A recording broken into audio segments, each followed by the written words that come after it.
అంటే ఇంకో విషయం ఏంటంటే వాళ్ళ అమ్మాయి ఒక ఎమ్మెల్సీ, కేజ్రీవాల్ ఒక సీఎం. వాళ్ళు సామాన్యులు కాదు కదా, సామాన్యులకి బెయిల్ ఇవ్వకపోయినా పర్లేదు కానీ వీళ్ళు ఎమ్మెల్సీలు ఎక్కడ పారిపోతారు, ఈ బెయిల్ ఇవ్వాలి కదా అని అంటున్నాడు ఆయన. ఎమ్మెల్సీ ఎవరు ఇచ్చారని కవిత గారికి? ఉమ్, ఆవిడ కష్టపడి జెండాలు మోసి బ్యానర్లు కట్టి కార్యకర్తల్ని ఇక్కట్టే చేసుకొని మీటింగ్లు పెట్టి అయ్యా అయ్యా అయ్యా అని చెప్పి లీడర్ల వెంట తిరిగి ఒక 20 సంవత్సరాలు 30 సంవత్సరాల పార్టీకి కృషి కర్మ ఏదో చేసి ఏదో ఏదో నాయకుల కళ్ళల్లో పడి ఆవిడకు చిన్న చిన్న పోస్టులు ఇస్తే ఇప్పటికి ఈ స్థాయికి వచ్చింది ఆవిడ. అలా అయ్యే సీఎం అయ్యాడు, ఎమ్మెల్సీ అయింది. అంత పెద్ద ఘనతే ఉందండి, అదే అందులో పెద్ద గొప్పే ఉంది. ఎక్కడ పారిపోదు కదా, ఇవ్వాలి కదా బెయిల్ అని అంటారు అనమాట. కావాలంటే పొలిటికల్ మోటివేటెడ్ అది ఇవ్వట్లేదు అని చెప్తుంటారు కేజ్రీవాల్ కానీ. Investigation is going on.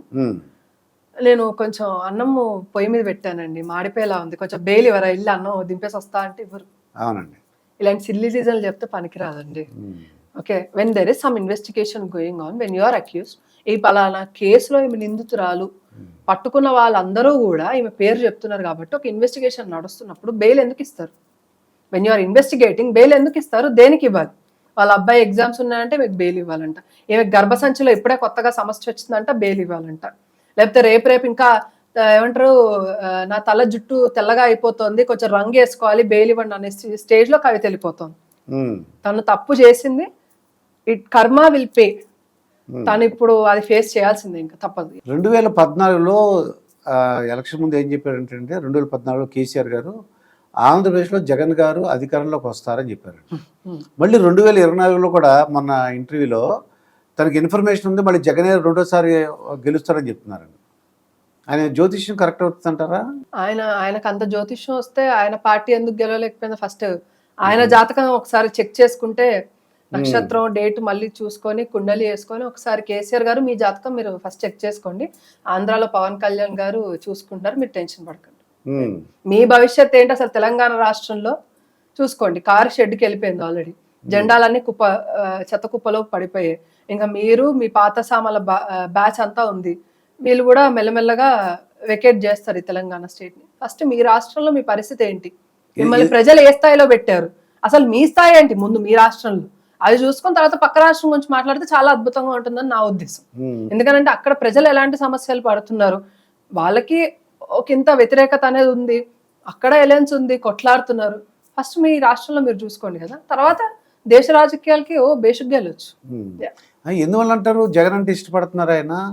ఏమో కార్లు కొని పెట్టారంట కదా ఆంధ్రాలో, ఓకే, మళ్ళీ అనే ఇంటర్నల్ డీలింగ్స్ వెళ్ళి కౌగిలించుకోవడాలు స్వీట్లు తినిపించుకోవడాలు బాగా ఎక్కువే కదా రెండు రాష్ట్రాల మధ్య. ముఖ్యమంత్రులు వాళ్ళు they are enjoying their powers అండి, ప్రజల్ని పట్టించుకునే స్థాయిలో ఎవరు లేరు ప్రస్తుతానికి. చాలా బాధాకరమైన విషయం తెలంగాణ రాష్ట్రంలో ఏంటంటే, అన్ని రాష్ట్రాలు ఒక కోణంలో ఏర్పడితే మన తెలంగాణ రాష్ట్రం యొక్క ప్రత్యేక ఉద్యమం ఉంది, దీని వెనక ఎంతో లక్షల మంది పోరాటాలు ఉన్నాయి, వేల మంది ప్రాణత్యాగాలు ఉన్నాయి. ఇవన్నీ ఈరోజు మాట్లాడడానికి ఎవరు లేరు, అవి బూడిదలో కలిసిపోయాయి. కేసీఆర్ గారు కానీ వాళ్ళ కుటుంబం కానీ నిజంగా ప్రజల గురించి ఆలోచించి ఎవరైతే ప్రాణత్యాగం చేశారో వాళ్ళని నిజంగా వాళ్ళు గుర్తించి మాట్లాడగలిగితే ఈరోజు తెలంగాణ రాష్ట్రం నిజంగా ఒక మెట్టు ఎదిగి ఉండేది. కానీ ఇంకొకసారి అధికారం వచ్చింది, they want to enjoy their powers.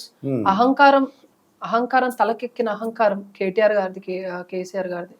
ఇంకా వచ్చే వారసత్వంలో కొడుకు చూసుకోవాలనుకున్నారు, పార్టీని మొత్తం బూడిదపాలు చేసి నీ చేతిలో పెట్టారు, అంతకుమించి ఏం లేదు.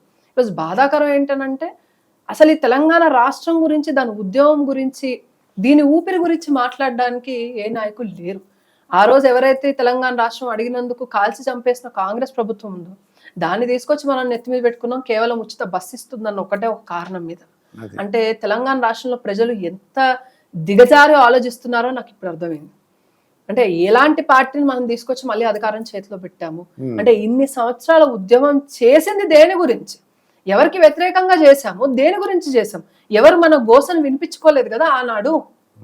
మరి అలాంటి వాళ్ళని ఉచిత బస్ ఇస్తామనగానే, అంటే వేల మంది చనిపోయిన ఉద్యమకారులందరినీ బస్సు టైర్ల కింద పెట్టి మళ్ళీ ఇంకొకసారి వాళ్ళ ఆత్మల్ని చంపేశారు. ఆత్మలకి శాంతి లేకుండా చేశారు తెలంగాణ రాష్ట్రంలో. ఖచ్చితంగా ఈ పోరాటం కొనసాగుతూనే ఉంటుంది. ఈ కాంగ్రెస్ హయాం, ఈ కాంగ్రెస్ గవర్నమెంట్ ని దించే వరకు మళ్ళీ భారతీయ జనతా పార్టీ పోరాడుతూనే ఉంటుంది. ఇంకోటి విచిత్రంగా మీరు చెప్పినట్టు కవితము ఒకలాగా ఉంది, కేటీఆర్ మీద ఏంటంటే ఫోన్ ట్యాపింగ్ విషయాలు కూడా వస్తున్నాయండి. అదేం లేదంటారు కేసీఆర్ గారు. దీన్ని ఎలా చూద్దాం అంటారు? లేదా ఇన్వెస్టిగేషన్ గో అనండి, ఇన్వెస్టిగేషన్ జరగనివ్వండి, నిజాలు బయటకు రానివ్వండి. దొంగ ఎప్పుడు నేను దొంగ అని మెల్లో ట్యాగ్ గానీ వేసుకొని అయితే తిరగడు కదా. దొంగని ఐడెంటిఫై చేయాలంటే ఇంకొకరు రావాలి, పట్టుకునే వాళ్ళు ఒకరు రావాలి. వచ్చే వరకు నేను దొంగ కాదని తిరుగుతూనే ఉంటాను. ఆ పోలీస్ డిపార్ట్మెంట్ వాళ్ళు చేశారు, మావాడు ఏం చేయలేదు అన్నట్టుగా, అంటే బీజేపీ వాళ్ళు సృష్టిస్తుంది కాంగ్రెస్ కానీ. అంటే 4 నెలల ముందు ఉన్నది వీళ్ళదే అధికారం. అప్పటి వరకు మాత్రం ఎవరైతే వాళ్ళకి వ్యతిరేకంగా మాట్లాడో ప్రతి ఒక్కరిని కూడా కేసులు పెట్టి లోపల వేయించడము ఇవన్నీ చేశారు. అప్పుడు మాత్రం పోలీసులు మంచోళ్ళ? ఈ రోజు వీళ్ళ కుటుంబానికి వ్యతిరేకంగా వచ్చేసరికి పోలీసులు చెడ్డవాళ్ళ? మరి ఆలోచించుకోవాలి కేసీఆర్ గారు. అదే అయ్యా అయ్యా అయ్యా అనుకుంటూ రోజు పొరుగుదండాలు పెట్టే వాళ్ళు ఉన్నారు కదా ఆఫీసర్లు, మరి వాళ్ళు కూడా ఫోన్ ట్యాపింగ్ విషయాలు చాలా పెద్ద గొడవ చర్చ జరుగుతుందండి. ఇది ఎలా అంటే పర్సనల్ విషయాలు కూడా ఇన్వాల్వ్ అయ్యారని, విడిపోవడానికి కొంతమంది కారణం అయ్యారని అంటున్నారు. ఇదేం కాదంటున్నారు వాళ్ళు. అది నేను చెప్పాను కదా, దొంగ ఎప్పుడు నేను దొంగ అని చెప్పుకొని ట్యాగ్ వేసుకొని తిరగడు కదా. లేదా ఇన్వెస్టిగేషన్ గో ఆన్. కానీ వాళ్ళు చేసిన తప్పులు ప్రతిదానికి శిక్ష ఒక రోజు ఖచ్చితంగా అయితే ఉంది. They have to face. KCR family has to face it. ఆయన టీవీ నేను ముందు కూర్చొనివ్వండి, ఇంకా ఏ పెద్ద పెద్ద ఛానల్స్ ముందైనా కూర్చొనివ్వండి, కానీ వాళ్ళు చేసిన తప్పు వాళ్ళని ప్రజల్ని పట్టించుకోకుండా వాళ్ళు ఏదైతే చేసిన తరీకా ఉందో ఈ 10 సంవత్సరాల్లో ప్రజలు అంత పిచ్చివాళ్ళు కాదు కదండి, అంత పిచ్చివాళ్ళు కాదు కదా. ఒక విషయం మీద నమ్మి ఆయనకి అధికారం ఇచ్చినప్పుడు ఆ విషయం మీద తన స్టాండ్ తీసుకోలేకపోయాడు. ఇది మాత్రం 100% వాస్తవం. ఈ ఎంపీలో 12 సీట్లు ఇవ్వండి, కాంగ్రెస్ మెడలో ఉంచుతాను, బీజేపీ అది రాకుండా చేస్తాను ఇలా అంటున్నారండి. ఆయన మెడలో ఉంచుతారని, ఆయన మెడలు ఉంచుతా ఆయన మెడలు ఇలా ఉంగిపోయి కూర్చొని ఇంటర్వ్యూ ఇచ్చారు. ప్రజలు ఉంచారు బీఆర్ఎస్ మెడలు. ఇంకా కేసీఆర్ గారు ఇంకా అదే అహంకారంతో మాట్లాడతారు అని అంటే పక్క గలీలోకి కూడా కేసీఆర్ గారు కానీ వాళ్ళ కుటుంబం కానీ వాళ్ళ జెండా కానీ వెళ్ళలేని స్థితిలో అంత దిగజారిపోయి వాళ్ళ పరిస్థితి ఉంటుంది. ఆయన ఇప్పటికైనా కొంచెం అహంకారపూరితమైన మాటలు తగ్గించుకొని ప్రజల పక్షాన కొట్లాడితే, ప్రజల పక్షాన నిలబడితే, ప్రజల కోసం ఉంటే ఖచ్చితంగా ఆయనని మళ్ళీ ప్రజలు ఎత్తుకుంటారు. ఆయన కోల్పోయాడు. బీఆర్ఎస్ ఇస్ నో మోర్ ఇంకా. ఎందుకంటే కేసీఆర్ గారు ఓపిక చచ్చిపోయింది. కానీ ఈ పార్టీని నేను ఏం చేయాలి, ఇంత ఇంత తీసుకొచ్చి నేను ఒక కసి మీద ఏదో చేద్దాం అనుకుంటున్నారు. కానీ హీఈస్ నో మోర్ అండి. ఇంకా పాలిటిక్స్ లో కేసీఆర్ గారు చాప్టర్ ఇస్ క్లోజ్డ్. అంతే అంతే. బీఆర్ఎస్ గురించి ఇంకా మేము మాట్లాడాల్సిన అవసరం లేదు. ఎందుకనంటే 3 సంవత్సరాలు కొట్లాడి దాన్ని దించేసే ప్రయత్నంలో భారతీయ జనతా పార్టీ చాలా సంకల్పం తీసుకొని పనిచేసింది. సో అంటే ప్రజలందరూ కాంగ్రెస్ మీద వ్యతిరేకత ఉందంట, బీజేపీ మీద వ్యతిరేకత ఉందంట, 12 సీట్లు ఇవ్వమని అడుగుతున్నాడు అండి ఆయన. చాలా వ్యతిరేకత ఉందంట. ఎంపీ ఇంత వ్యతిరేకత ఉంటే ఆయనకి ఎన్ని సీట్లు వచ్చాయండి అసెంబ్లీ ఎలక్షన్స్ లో? ఎంత వ్యతిరేకత ఆయన మీద ఉంటే, ఆయన కొడుకు మీద ఉంటే, వాళ్ళ నాయకుల మీద ఉంటే, వాళ్ళ ఎమ్మెల్యే క్యాండిడేట్స్ మీద ఉంటే ఎంతమంది ఓడిపోయారు చూసుకోమనండి ఒకసారి. రిపోర్ట్స్ ఆయన దగ్గర కూడా ఉంటాయి కదా. కాకపోతే ఆయన చెంచాగిరి చేసే మీడియా ఛానల్స్ లేకపోతే వాళ్ళ దగ్గర నుంచి రిపోర్ట్స్ కాకుండా కొంచెం బయట రిపోర్ట్స్ జనాల ఒపీనియన్లు తీసుకుంటే చాలా బాగుంటుంది. అయితే 12 సీట్లు కానీ ఎన్ని సీట్లు గెలవడానికి అవకాశం ఉందంటారు మీ ఐడియా ప్రకారం? ప్రజలు ఎలా ఆదరిస్తారు అనేది వాళ్ళ చాయిస్ అండి. ఇప్పుడు ఏ పొలిటికల్ పార్టీ అయినా కూడా వాళ్ళ ఎజెండా ఏంటి, వాళ్ళు ముందు ఏం చేయబోతున్నారు, ఏం చేశారు అనే విషయాల్ని ప్రజల ముందు పెడతారు. ప్రజలు నిర్ణయం తీసుకోవాల్సిన అవసరం ఉంది. కానీ అతి గొప్ప విషయం ఏంటి అని అంటే వాళ్ళు తీసుకునే నిర్ణయం వల్ల దేశ భవిష్యత్తు, రేపు తరాల భవిష్యత్తు ఆధారపడి ఉంటుంది అనే ఒక ఆలోచన మీద తీసుకుంటే చాలా బాగుంటుంది. రీసెంట్ గా మాధవలత గారు క్యాంపెయిన్ చేస్తూ ఒక బాణాన్ని ఎక్కుపెట్టారండి. అది ఎక్కుపెట్టచ్చు మామూలే, కానీ ఎటువైపు ఎక్కుపెట్టారు మీరు చూసారా? మీరు మసీదు వైపు ఉందండి అది. అంటే ఒక వర్గం వాళ్ళు, అంటే అది మరి కరెక్ట్ అని అంటారా అలా చేయడం? అది రెచ్చగొట్టడం కదా అది. అంటే మన భారతదేశంలో ముస్లిం రాజులు దండయాత్ర చేసినప్పటికీ ఇప్పటికి కూడా దాదాపు అంటే యాదృచ్ఛికంగా జరిగిందంటారా లేదంటే రెచ్చగొట్టడం విషయంలో, లేకపోతే యాదృచ్ఛికంగా చేశారా లేకపోతే కావాలని చేశారా, ఇవన్నీ ఒక పాయింట్. ఒక కమ్యూనిటీని ఏదో కొంచెం చేయడం, వాళ్ళ మీద యుద్ధ ప్రకటన లాగా అది పిక్చరైజ్ అయింది. నేను ఒకటే క్వశ్చన్ అడుగుతానండి. మాధవీలత గారు హైదరాబాద్ ఎంపీ క్యాండిడేట్, ఇవన్నీ ఒకసారి పక్కన పెడదాం. ఒక్కసారి చరిత్రను చూసుకుందాం. ముస్లిం ఇన్వేడర్స్ మన భారతదేశానికి వచ్చినప్పటి దగ్గర నుంచి ఈ రోజు వరకు కూడా మోర్ దెన్ 45,000 పైగా గుళ్ళని ధ్వంసం చేసేసారు. అది మన ఆస్తులు కాదా?